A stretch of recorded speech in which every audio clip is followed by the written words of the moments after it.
Hello and welcome, everyone. My name is Dane Menke. I am the Digital Marketing Manager here at Regenesis and Land Science. Before we get started, I have just a few administrative items to cover. Since we're trying to keep this under an hour, today's presentation will be conducted with the audience audio settings on mute. This will minimize unwanted background noise from the large number of participants joining us today. If the webinar or audio quality degrades, please try refreshing your browser. If that does not fix the issue, please disconnect and repeat the original login steps to rejoin the webcast. If you have a question, we encourage you to ask it using the question feature located on the webinar panel. We'll collect your questions and do our best to answer them at the end of the presentation. If we don't address your question within the time permitting, we'll make an effort to follow up with you after the webinar. We are recording this webinar, and a link to the recording will be emailed to you once it is available. In order to continue to sponsor events that are of value and worthy of your time, we will be sending out a brief survey following the webinar to get your feedback. Today's presentation will discuss the complex challenges of PFAS contaminants in soil. With that, I'd like to introduce our presenters for today.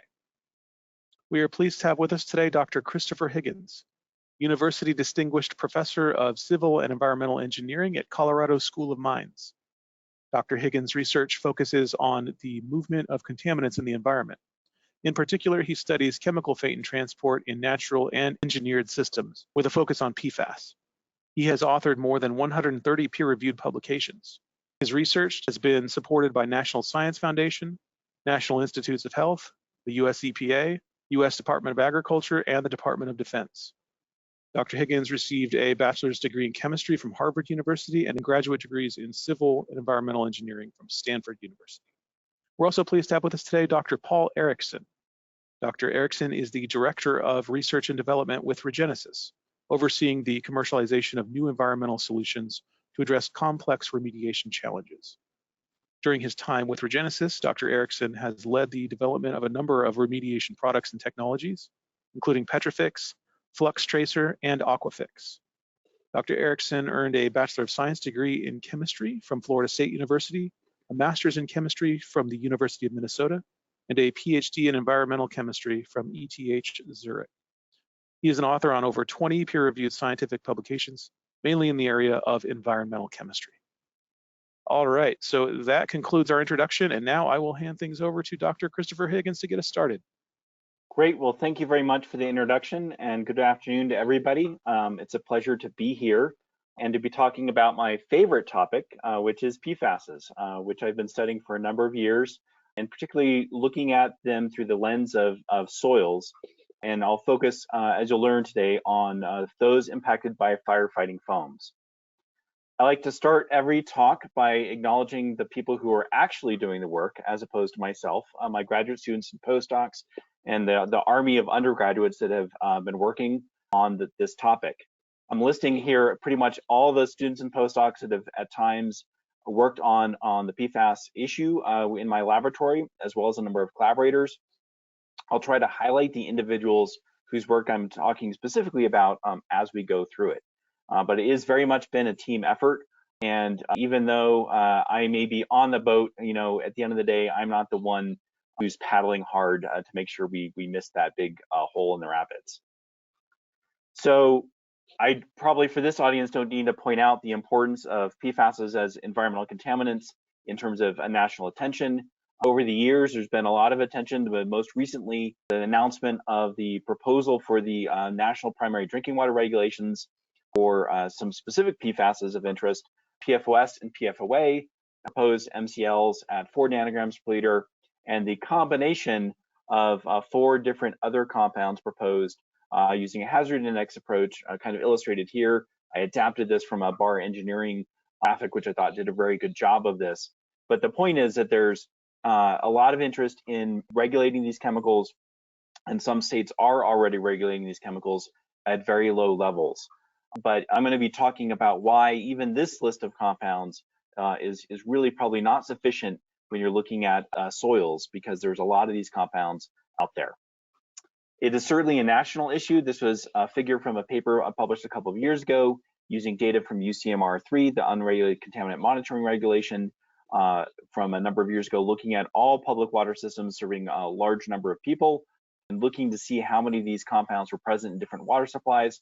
At the time, reporting limits were basically saying about 4% of large water systems had detections of these perfluoroalkyl acids greater than 20 nanograms per liter. More recently, a paper came out from the US Geological Survey suggesting that both public and private wells, when you started looking at them, that maybe a slightly larger number, you could say significantly larger number of drinking water samples were impacted by PFASs. And there's likely this very clear urban versus rural differences in terms of what the sources are. But certainly in the former study, in the Hu et al. Paper, we saw some indications that the use of firefighting foam was at least a potential contributor to the presence of these compounds in different water supplies. And I'm going to come back to that later, because that's been an overarching theme of a lot of the research that I've been doing is PFAS is derived from firefighting foam use. However, it's not just a national issue here in the US, it's a global issue. So this was a paper that surprisingly has had 250,000 views, looking at the PFAS levels in rainwater around the globe and discussing that in the context of planetary boundaries of safe operating spaces, and basically making the argument that essentially all water on the planet has been contaminated to some extent, at least surface waters and rainwaters with these compounds. And what does that mean in terms of issues for us as humans living and drinking this water? I'm going to be super clear about terminology because it's really important for compounds I'm going to be talking about today. So poly and perfluoroalkyl substances is what we refer to PFASs, the class as PFASs.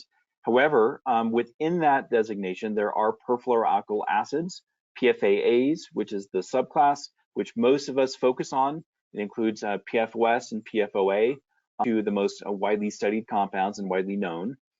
On the left here is an example of a perfluoroalkyl acid. This particular structure is PFOA. And for those who don't know, the carbons are implied. Every intersection of those lines on the image on the left is a carbon atom, but all of these, what would normally be hydrogen atoms, are replaced with fluorines. On the right is a polyfluoroalkyl acid. This is a fluorotelomere acid, and the reason why it's polyfluorinated is that it's not fully fluorinated. It has hydrogens on these two carbons, where otherwise fluorines would be if it were perfluorinated. And that's really important, and a really important designation or differentiation between the poly and the per, in that the perfluoroalkyl acids are the ones we, for the most part, ultimately care about. The polyfluorinated compounds can potentially transform to form the perfluoroalkyl acids in soils and in groundwater over time. So what I've been talking to you about so far is the definition of PFASs as proposed by Buck et al. In 2011. These are defined as compounds that meet what I was just describing, but being aliphatic substances. So they have a number of carbon-fluorine bonds in them, but they're aliphatic, typically linear structures. I will point out that OECD had proposed a definition of PFAS shown here on the left. And this is important in that it is a broader definition, and as detailed by Emma Szymanski, a colleague at University of Luxembourg in Europe, if you broaden that definition, OECD-based PFASs, you could have up to 6 million compounds, but the vast majority of those compounds would be things that contain a trifluoromethyl group. I mean, things like Prozac or Paxlovid, lots of pharmaceuticals, personal care products, and pesticides within that definition. So for today, I'm going to stick with the historical Buck et al. 2011 definition, inclusive of ethers, but I'm not really going to talk about the perfluoroethers today.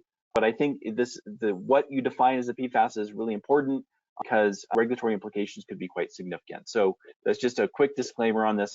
This debate is what is actually defined as a PFAS is ongoing, but I'm going to stick with the Buck et al. Definition for today's talk. So again, perfluoroalkyl acids are what everyone can agree is a PFAS. These are fully fluorinated chemicals, repel both oil and water. It's actually the precursors, the polyfluorinated compounds to these perfluoroalkyl acids, which were used in the vast majority of products, coatings for textiles, paper packaging products. Firefighting foams, which I'll spend a lot of time talking about today, were actually a combination of both PFAA-based precursors as well as PFAAs for some firefighting foam formulations. It turns out that the PFAAs are extremely environmentally persistent. Some of them are bioaccumulative and toxic, which is why we're concerned about them. Widely detected in humans and wildlife all over the globe and in rainwater, as I've already discussed. And one of the things that's really interesting about this group of compounds and why they've garnered so much attention is that most of the time when we're talking about environmental contaminants, you can have contaminants that bioaccumulate but are not particularly mobile, or things that are mobile but are not particularly bioaccumulative. And PFAS are a group that are relatively mobile and yet bioaccumulative, which is why they are causing so many problems in terms of trying to address them in terms of environmental context, adding to the fact that they've been detected and present all over the globe. So again, what are these compounds? I'm showing another structure. I am an organic chemist. I do like structures, and I apologize for those who are not. We showed PFOA before. This is the other poster child, perfluorooctane sulfonate, or PFOS. 8 carbon, 17 carbon fluorine bonds, and a sulfonate head group. That tail imparts the oil and water repellency. It also makes it a great air-water interface surfactant. So these things love to stick at air-water interfaces, which we'll come back to in a moment. The good news from making these chemicals is that they're very useful for various purposes because the carbon-fluorine bond is one of the strongest bonds known. The bad news is if it's one of the strongest bonds known, that means they're extremely persistent in the environment. So if they've been sprayed out there into the environment as part of these firefighting foams, they're going to stick around there for a very, very, very long time. Hence, they've been often referred to in the popular media as forever chemicals. And that what they're referring to are specifically these PFAS. So when I think about PFASs and their environmental challenges and the complexity of the challenges, I think about this in multi-dimensional space. And the first dimension I think is really important to think about is the chemical composition. And here I've tried to rank where I think PFASs sit relative to other organic contaminant classes. I won't go into all of those today.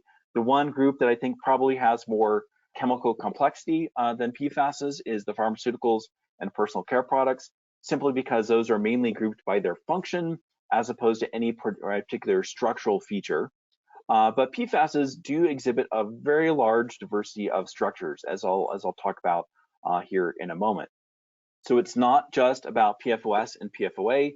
This is again is a figure from a paper that has gotten a lot of traction over the years, showing the at the time family tree for PFASs, and I've highlighted here the PFAA precursors that I think are really important to the story I'm going to tell today. But it's not just about PFOS and PFOA.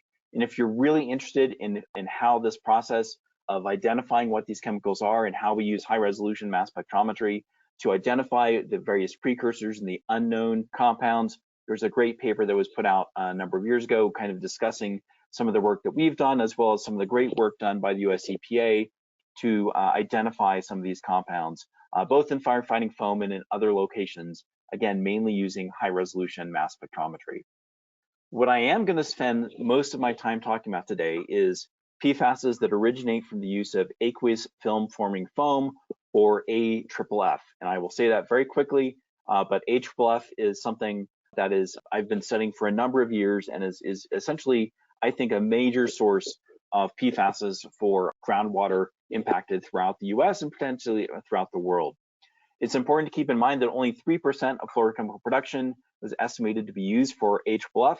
So there's a lot of other uses of PFASs and other types of products, but this is a form of the chemistry that was actually sprayed out directly into the environment during training exercises, and in some cases in actual accidental releases or accidents where the fuel fire occurred and people were trying to put out that fire. Most of that AFFF is thought to have been used by the military. I've seen 75-25, I've also seen 50-50. The point being that the military sources are important, but not the only sources of PFASs or users of PFAS-based AFFF and releases to the environment. These different formulations of AFFF are complex. Proprietary mixtures, many sites where this was released, they didn't use one formulation, they used multiple formulations over many years, and again, often directly released to the environment, sometimes directly sprayed onto soils, sometimes it was a volleyball court because it drained really well, but the point being these chemicals were directly added to soils as part of these training exercises, in some cases actual accidents. The thing to keep in mind is that these HBLF formulations, while again only 3% of fluorochemical production, the PFASs present in these were present at gram per liter levels, which is really, really important. What that means is that if you have a bucket of HBLF and there's a number of buckets of HBLF, this is one way they were sold in 5-gallon buckets, but also larger totes.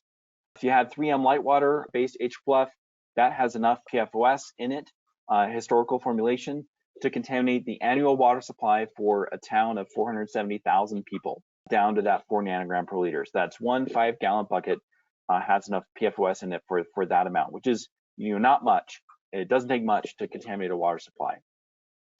People often think about how many grains of salt in an Olympic-sized swimming pool is 70 nanograms per liter or 4 nanograms per liter. I like to flip that around a little bit and talk about Olympic-sized swimming pools filled with HBLF. So if you had one US Olympic-sized swimming pool filled with 3M Lightwater, that would have enough PFOS in it to contaminate 125 years worth of the entire US drinking water supply for the US population. And again, many Olympic-sized swimming pools of HBLF were made over the years. And when you couple that with potential places where these might have been released, this is actually an incomplete picture of potential HBLF release sites. Other organizations like EWG and others have put together site maps of places where it wasn't just HBLF, but also landfills and wastewater. But this is just looking at HBLF potential release sites. There's a number of places that could have very significantly impacted groundwater as a result of this HBLF release. So when I think about challenges of PFASs, one question I often get is how many compounds should we be looking at, should we be worrying about? Is my analytical suite of 40 compounds enough? Should I be looking at more? Well, the good news is former postdoc from my group, Carrie McDonough, who's now at Carnegie Mellon, put this figure together, which I think does a nice job of summarizing all the different analytical tools that help answer this question. And most of the time, we're focusing on those compounds that we can measure using targeted LC tandem mass spec. Those are most commercial labs will focus in on this dot here.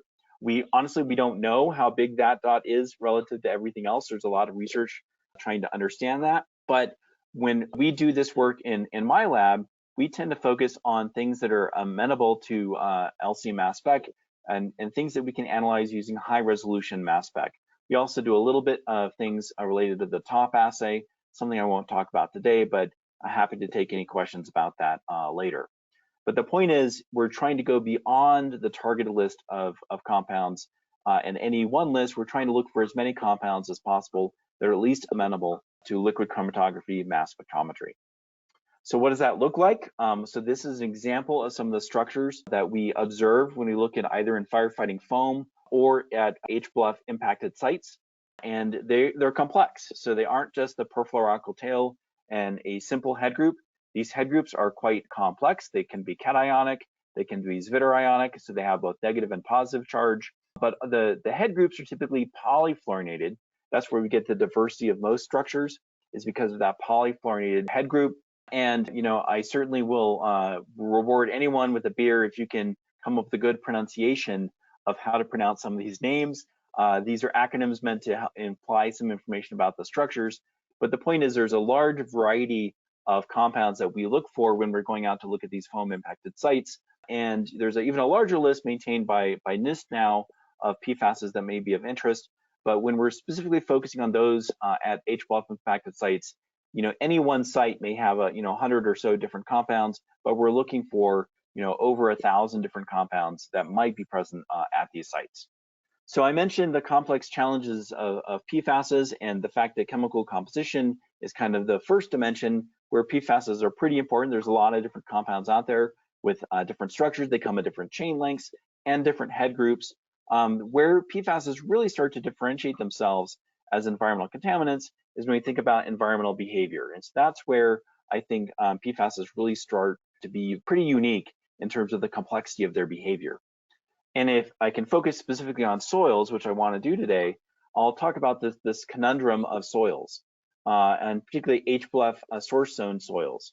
And the conundrum is that these compounds are relatively mobile. They have been detected in groundwater plumes that are 10 miles long. I've heard of a plume in one Midwestern state that's 100 square miles of some compounds. So some of them are relatively mobile, but they're also present at very, very high concentrations in what we call vadose-owned soils. So those are the soil above the groundwater table but below the surface of the ground. And those are somewhat problematic in that, if they're so mobile, why are they still sticking around in the soils? And when we do site investigations and people have integrated across the site, they still come up to this conclusion that a large fraction of the mass, sometimes the majority of the mass, is sitting in that source zone and in those soils. And so the working hypothesis as to why these compounds are sitting in soils is that the retention is a result of their air-water interfacial properties. I mentioned that before, but also the slow release and biotransformation of cationic and zwitterionic polyfluorinated compounds, or PFAA precursors. And I'm going to talk a little bit about both of these, but mainly the second bullet, because that's work that we've been doing in my lab. But we've also done a little bit of work related to their air-water interfacial retention. So what we're really talking about here is the fact that if you have precursors in a soil, that they can transform to these perfluoroalkyl acids and be transported down gradient. So the related questions, is are these precursors at significant abundance in these impacted soils? Are they actually slowly released? Can we verify this hypothesis? Can we test it? And are they released more slowly than PFAAs? And do they have that ability to transform to these perfluoroalkyl acids as we expect they might? So this is the structure of one particular sulfonametal ethanol, a precursor present in some products, actually not so much. There's a little bit in some HBluff, but not so much in HBluff, but certainly consumer products. But the idea is that can this compound slowly transform over time to form PFOS, or other sorts of compounds with like C6 base structures transform to things like PFHXA or PFHXS. So to answer some of these questions, a number of years ago, another former postdoc of mine, Andrew Mizell, who's now at NIST, started a study funded by the CERDIP program, the DoD program, to evaluate the releases of PFASs, particularly precursors, from HBluff impacted soils. And so what he did is we took field collected soils, we ran artificial groundwater through those soils and analyzed all the water that came off over a number of pore volumes for everything that we could via LC-QTOF-MS. So we did targeted analysis for the normal perfluoroalkyl acids, but also looked for all these other compounds that I've been talking about and tried to identify if they were present and also if they were coming off. Now, the key thing, though, is that we needed to have some sense of what was present in the soils to begin with. And so another person in my group, Dr. Anastasia Nickerson, a former graduate student, actually went about validating a method to analyze all the diversity of compounds that we knew were present in HBluff impacted soils. And so the soils were extracted using a slightly more complex extraction procedure than is proposed with the EPA method 1633. It's both basic and acidic extraction. We combine the extracts, eventually analyzing by LC-QTOF-MS. An important thing I want to point out is that what Anastasia determined is that we need to look for both compounds in ESI negative mode, which is looking for the negatively charged compounds, but also ESI positive mode, which looks for the positively charged compounds if you're trying to get the full picture of compounds that are in these HBluff impacted soils. The other thing we did is we took an approach, and actually Dr. Mizell helped with this quite extensively, to semi-quantify a lot of these compounds, because we don't have authentic standards for a lot of these cationic and zwitterionic compounds that we're observing by high-resolution mass spectrometry in our soils. So what Anastasia further did was say, okay, if I look at 3 different soils, how do these rank? What are the most abundant compounds in these soils? And these are ranked now for these soils A, B, and C, all collected from US Department of Defense HBluff impacted sites. Left to right, high to low concentration. I note that some of these are semi-quantified in terms of the compounds.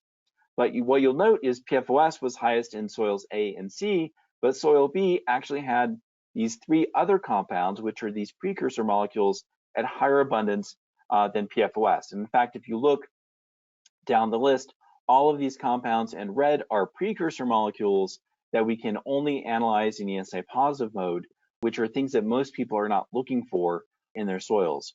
And I will note the scale on the right, it basically just shows that we can get better extraction of these compounds if we do this more comprehensive extraction procedure. But the point is, we need to make sure that we analyze for both the ESI positive and ESI negative compounds when we're looking at these soils to see what is actually coming off. So back to Andrew's study, What he found when he looked at the soils, and I'll look at the profiles more in a moment, but from these two different soils that he tested, we saw 167 different compounds present on the soils and or coming off. And again, I've highlighted in red all of the polyfluorinated compounds that are precursors to the perfluoroalkyl acids that were coming off the soils. And what you can see here is each line is just a subclass of compounds, and I'm showing the different chain lengths. So C3 to C8 FASs, for example, are the fluoroalkyl sulfonamides that were present in these soils, and we saw C3 to C8 being present. But the point is there's a lot of different compounds that are present in these soils and potentially eluting slowly from those soils. So looking a little bit more detail at the elution profiles from these, again, field collected soils that Dr. Meisel eluted the PFASs from using artificial groundwater, we saw these pretty nice trends of perfluoroalkyl chain length. So the C5, C6, C7, C8, C9, C10 shown here, where the C5 is coming off first and slowly, eventually you get to the C10. Note here, the x-axis is the pore volume. So essentially how much water has passed through, but that is in log scale. So it takes 100 times as long almost for some of these compounds to come off as some of the very short chain compounds. And that holds for the carboxylates shown here in the upper left, as well as the sulfonates shown here in the upper right. And so as chain length dependent elution, we expected this. That's consistent with what we know about the fact that the long chains stick more strongly to the soils. But what was interesting is we still saw chain length dependent behavior even among the polyfluorinated compounds. So the bottom left down here is a subclass of PFASs where they all have the same head group, but they all have slightly different tails. So the C3, C4, C5, C6 tails. And we still see that chain length dependent elution, but again, much later elution. So this one isn't peaking to about 100 pore volumes as compared to some of the short chain carboxylates, which came off very quickly.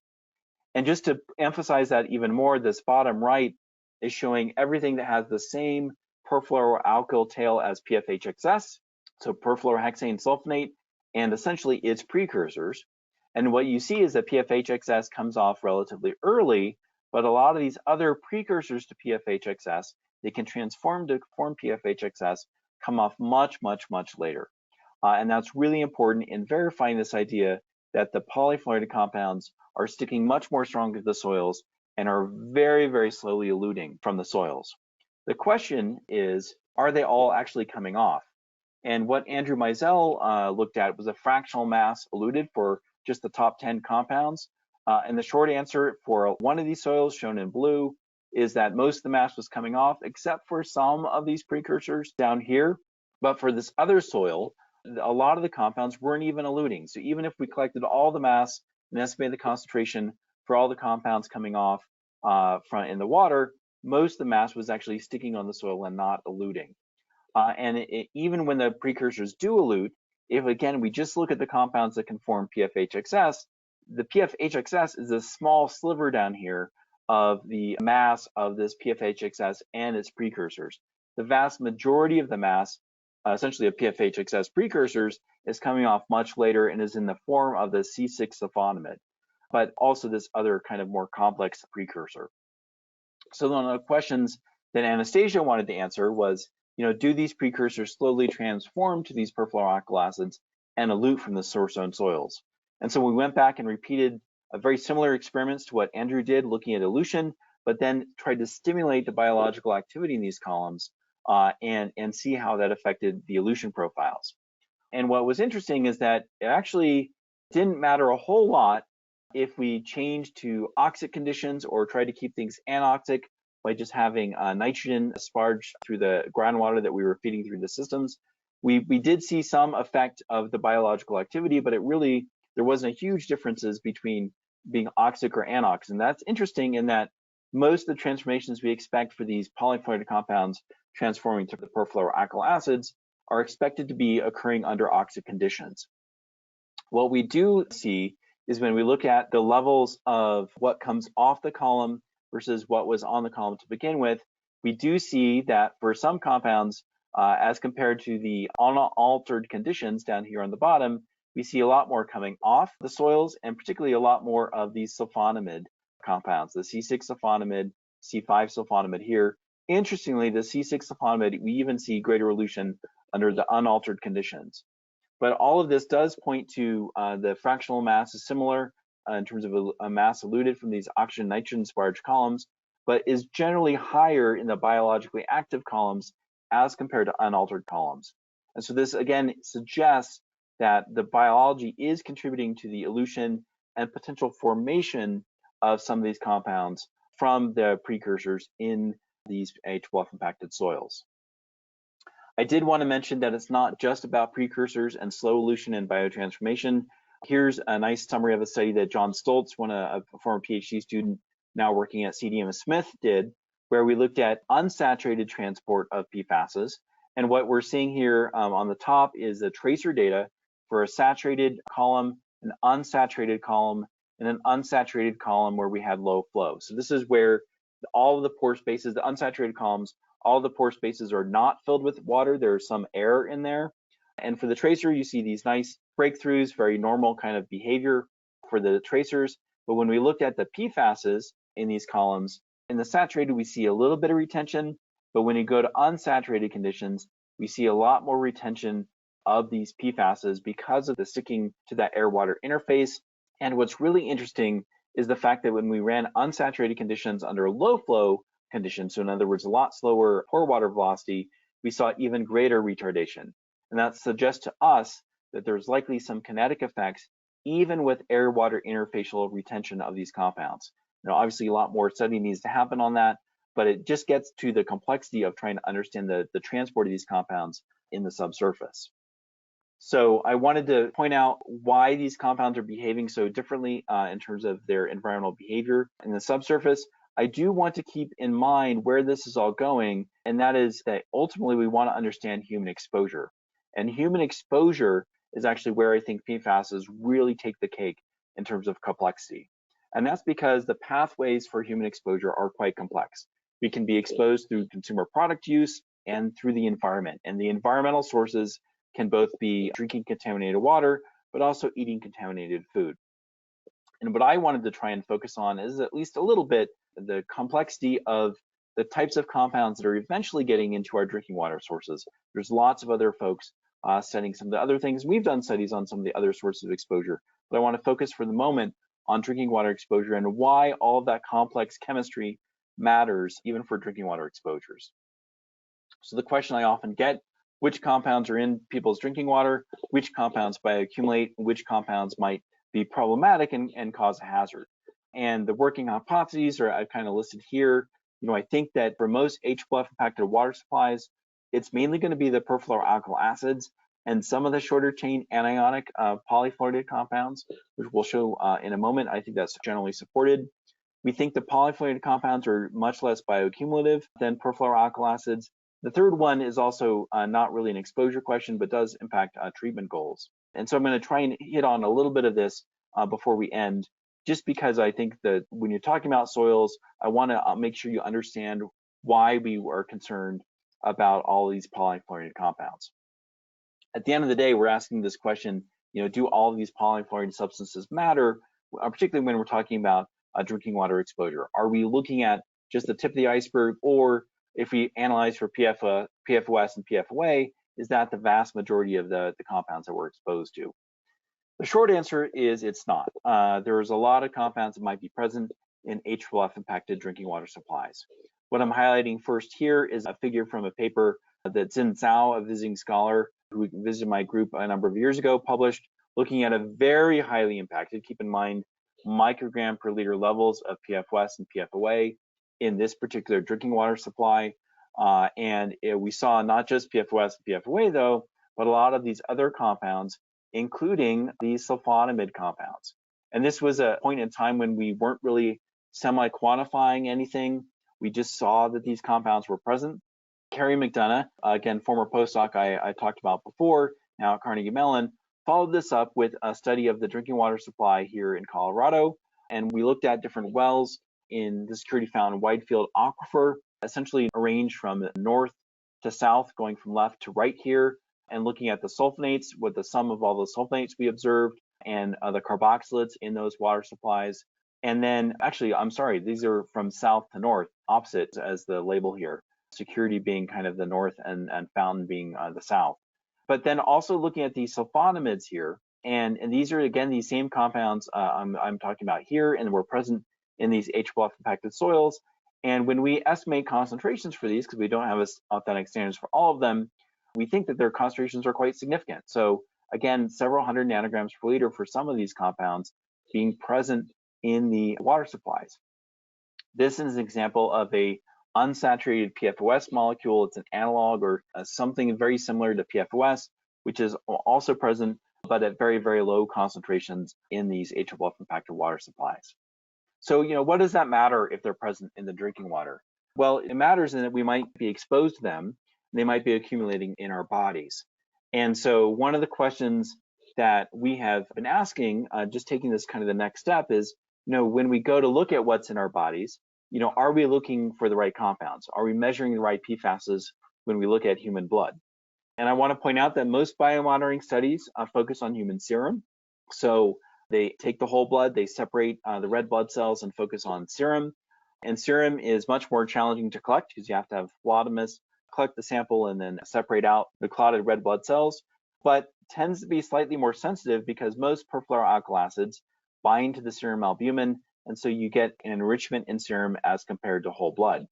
Well, during the pandemic, we were challenged by going out and collecting samples of blood from people because, there wasn't a lot of allowed human contact. And so a collaborator of ours at Eurofins said, well, we've got this idea of doing these volumetric absorptive microsamplers, or VAMs, where you can collect a whole blood and it can be just based on a finger prick. And so we said, okay, that'd be great. Can we use that for monitoring PFAS in human blood and getting a better picture of what people are exposed to? And so the objective was not just to evaluate whether we can use VAMs as a reliable means to measure PFAS exposure, but also, are we missing anything when we only look at serum as compared to whole blood? And again, this will tie back why we care about all these other compounds in soils and in groundwater in a moment. So for this particular study, this was a part of the PFAS United Michigan cohort led by Courtney Kerrigan. This paper came out earlier this year in ES&T. This particular site was not an HBOF impacted site, or I should say, we don't think that was the vast majority of the contamination. It was more related to a paper coating facility. The town is Parchment, so hopefully that makes sense.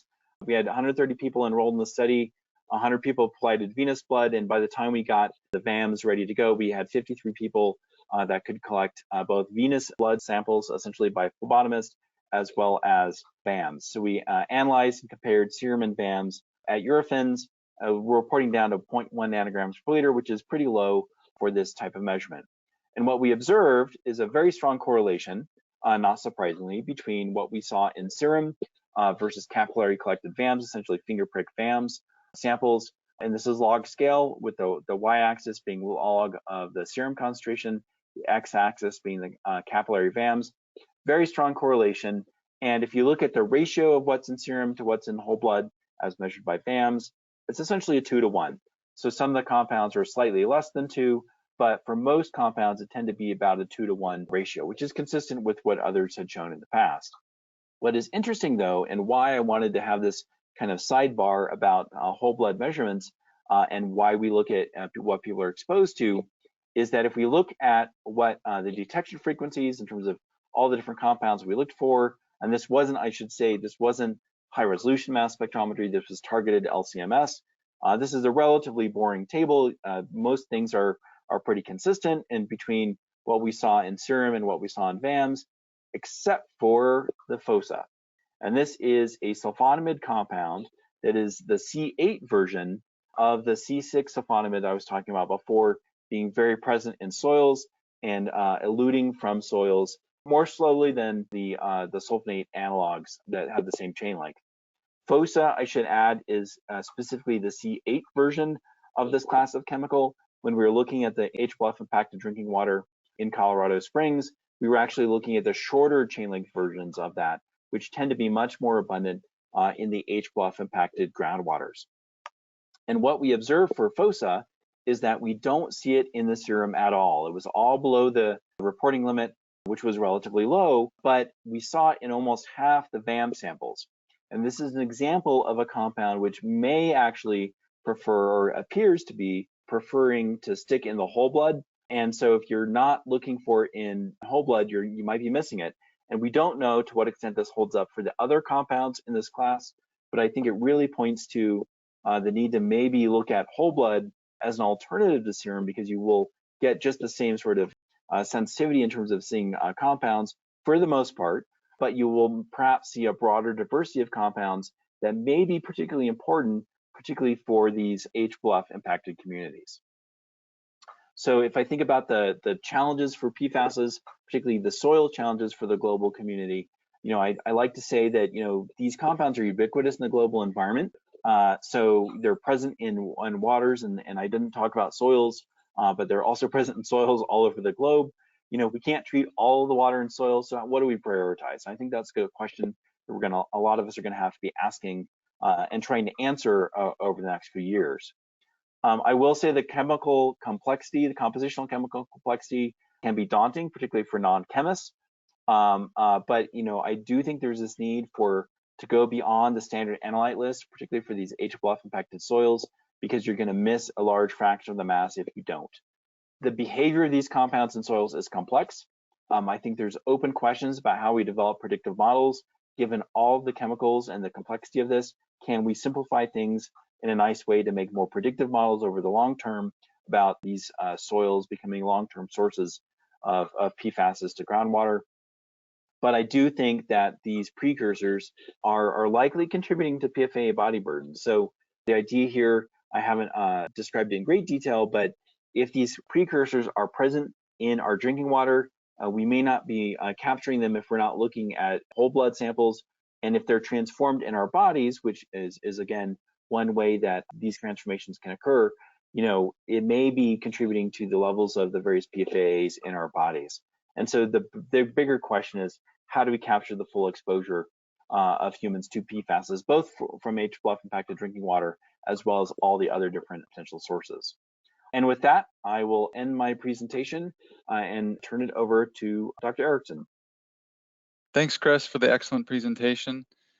And yeah, to wrap things up, what I'd like to do is just a follow on where I'll highlight some of the work that we're doing at Regenesis, and also, work that others are doing revolving around the remediation of particularly AFFF impacted soils that we're finding on sites at various locations. And so, what I'll do is just touch for a moment on some of the remediation activities that we have at Regenesis, and then I'll do what I call roll the highlight reel of some of the research that has been looking specifically at some of the technologies that we have at Regenesis, and then just more broadly, what's being done within particularly the DoD to investigate, what are the appropriate measures that we should be taking to manage these impacted soils and aquifers that we're finding.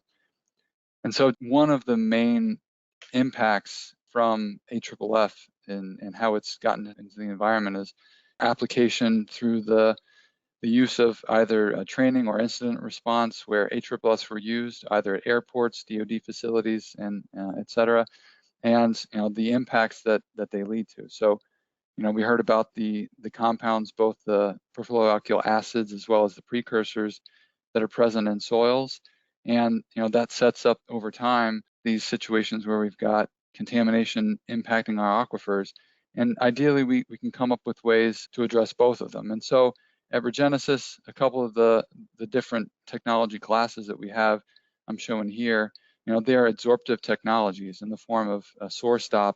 This is a technology that we can use to immobilize these PFAS that are present on soils. And then we can also install these permeable barriers. So you can install this line of points that as groundwater is moving through these areas where we put in an absorptive technology, the PFAS are removed and sequestered for a significant period of time. And so, now what I'll do is just quickly touch on some of the research activities that have been looking into these concepts and kind of how it fits into the remediation world, because we know that with a problem as large as what we're facing, a good toolbox is really what we're all after for building out.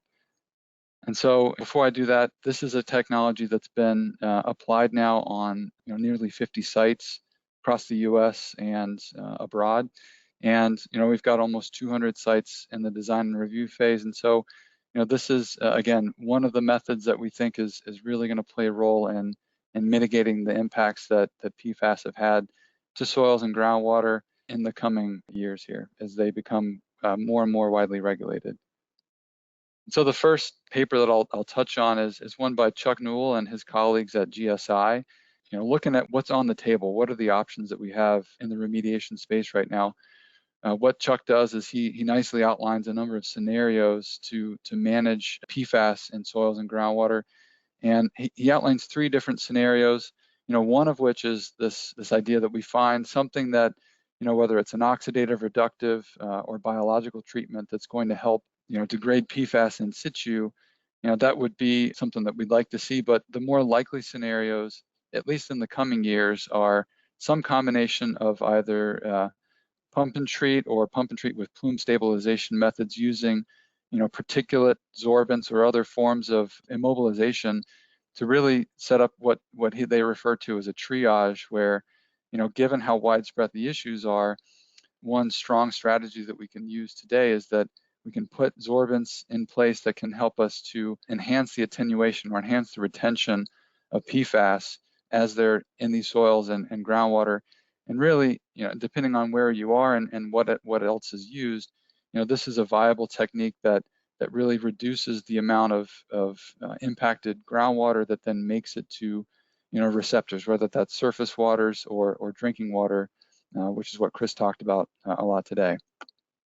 And so really I'd say this publication really helps set the stage for, one of the means that we will certainly be using to help address the challenges that PFAS in groundwater and soils are posing to us. And then the other publication, the next one I'll talk about this is the first publication that was looking at what we lovingly refer to as the accidental site, a site that addressed PFAS using colloidal carbon in situ. And so this was done by Rick McGregor in Canada.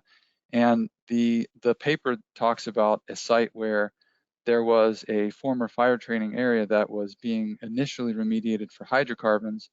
After the fact, it was realized that there was also PFAS present. And so, sampling was done before the application. And then lo and behold, after application, groundwater was showing that PFAS was removed, at least the measured PFAS in that suite that Rick was measuring. And so this really set off the interest in this technology for us, at least, and some of the papers that came along, talking about the efficacy of this approach, and which kind of brings me to this next paper, which was a modeling look at the application of this particular site and a modeling look at the longevity, the expected longevity of using colloidal carbon and other sorptive ideas to address PFAS in situ. And so, this was a good team that looked at, a modeling approach. They looked at different, if you take the isotherms of the carbon, now the various components that are present in the groundwater along with your PFAS, what's the expected longevity of a treatment of this nature. And so the conclusions are, and I've got the QR codes here for anyone that wants to follow up on these publications to check out, projected longevity on the order of decades. Moving forward, there's been now a number of sites that we've done applications and that laid enough work there that they could take another look at the longevity and projected longevity of applications, particularly on airports in this case, so AFFF impacted sites. And this publication reviews 17 different sites where plume stop was used, and they again looked at modeling of the different scenarios. And so the building on the longevity that we talked about, the publication gets into different doses of carbon in place and what the expected longevity would be under different scenarios, as you can see here.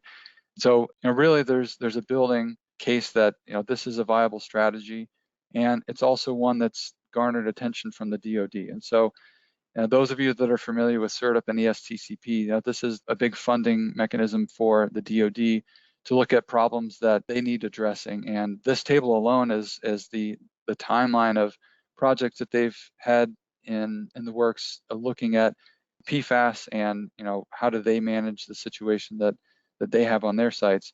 And the ones that I highlight here represent a number of sites, a dozen or more funded projects that are looking at, various sorbents, colloidal carbon and other techniques in situ at this very idea that, this can be managed in part, at least from a in situ stabilization standpoint. And so there's, again, growing and increasing interest in this technique. And I'll also point out that there's a NESD project that is in its second year now of monitoring that also is looking at colloidal carbon. So again, just coming on the heels of Chris, wanted to highlight some of the research work that's being done around the approaches that we're using at Regenesis to address PFAS in situ. And with that, I will close and kind of hand it back off for questions. All right, thank you very much, Paul. So that concludes the formal section of our presentation. So at this point, we'd like to shift into the question and answer portion of the webcast. Before we do this, just a few quick reminders. First, you'll receive a follow-up email with a brief survey. We really appreciate your feedback, so please take a minute to let us know how we did. And also, after the webinar, you'll receive a link to the recording as soon as it is available. All right, so here are the questions here. We have a question for Dr. Christopher Higgins, and it is, have you or others looked into the geochemical conditions, the impact transformation of precursors? And if so, can you speak to the influence of these conditions on PFAS and precursor mobility in soils? So the short answer is we've looked into it a little bit, but a lot more work needs to be done. As I alluded to in the presentation, we looked at the question of whether simulated biosparging, essentially oxic conditions, significantly altered the composition and release. And the short answer is it didn't actually affect it as much as we thought, but we did see the influence of biological activity seem to make a big difference. There's a whole host. I'm glad that Dr. Erickson showed the list of all the projects. There's a recently group of projects that were just funded from the Startup in ESTCP program that are more specifically focused on what are the different conditions that are conducive to transformation. I will say there's some really neat work out of Lisa Alvarez-Cohen's group, and Chris Oliveras was involved in this, who now is also faculty, where essentially it wasn't just the, whether it was oxic or not, but what were the other carbon sources. So for example, for some polyfluorinated compounds, the other, if you had methane present or ethane or propane, the yields on what sorts of transformations were occurring, so essentially what levels of perfluoroalkyl acids were being generated from a set precursor, were very different depending on what other sources of carbon were present. So, I think there's a lot of work that still needs to be done to understand the biogeochemical conditions that will lead to certain compounds being transformed and at what rates in the subsurface. All right, thank you very much. So we have a question here for Dr. Paul Erickson. And the question is, when will the data and final reports for some of these ESTCP CERDIT projects be available? Yeah, so there's a number of them that have, especially the field projects, they've got a long-term monitoring component associated with them. I know that for some of the, the symposiums, there are data that get presented early on, but the final reports, at least for some of them, should land this year, but then for others, it's looking like 2026 and potentially beyond, depending on the monitoring allotments that some of these projects are given. Given that there's this desire to understand how long these sorts of treatments will last, there will be, in some cases, a bit of an extended monitoring period to really round out these projects. All right, so here's another question for Dr. Higgins. And the question is, do most analytical methods include some of these precursors you are describing here? So it's a great question. The short answer is that most analytical methods that are being put out there include some precursors. So whether using 533, 537, 1633, they all include various levels of, I should say, I think so. 1633 certainly does include some precursors in the analysis. One of my personal, soapbox things that I get on is that they don't include, to my perspective, enough. And so, I would just encourage folks, if you're really trying to understand Even what's in your HPLF impacted groundwater, do try to get as broad an analytical suite as you can. Go beyond the 1633 list. Make sure you include some of the other sulfonamides, because commercial labs are offering them beyond the standard list, and some of these precursors can be important. I will say, when you look at soils, there's a lot more hesitancy among the commercial labs, I think, to offer some of these soil analyses because the extraction's different, and most of the compounds that we think are really important actually don't have authentic standards, and that's a big obstacle for soil analysis. But I think for groundwater, if you expand your analyte list beyond something like 1633, you're going to see a lot more compounds that are relevant. So here's another question for Dr. Higgins, and the question is, for how long should we expect source zone soils to leach PFAS to groundwater? So that's a great question. You know, I think for a number of years, people have been back of the envelope estimating that it was going to take a very, very long time. I remember a few years ago at a meeting in Europe, someone had said this was going to be a 300-year source zone depletion problem. A really nice paper by Bridger Rule out of Elsie Sunderland's group came out a little while ago, talking about the, not decadal, but over centuries, essentially put some math to it and said, you know, this is really going to take a long time for some of these source zones to be depleted of the PFAS mass. So this is something, you know, given that these compounds are going to last for a very long time, it will also take a very long time for all of that mass to move to groundwater. All right, thank you very much. So that's going to be the end of our chat questions. If we did not get to your question, someone will make an effort to follow up with you. If you would like to learn more about Colorado School of Mines, you can visit mines.edu. And real quick, before we break, I do want to mention that I am hiring postdocs. So if there are any prospective postdocs out there, you can find a link through the mines.edu website. All right, thank you very much, Dr. Higgins. Thanks again very much to our presenters, Dr. Christopher Higgins and Dr. Paul Erickson, and thanks to everyone who could join us. Have a great day.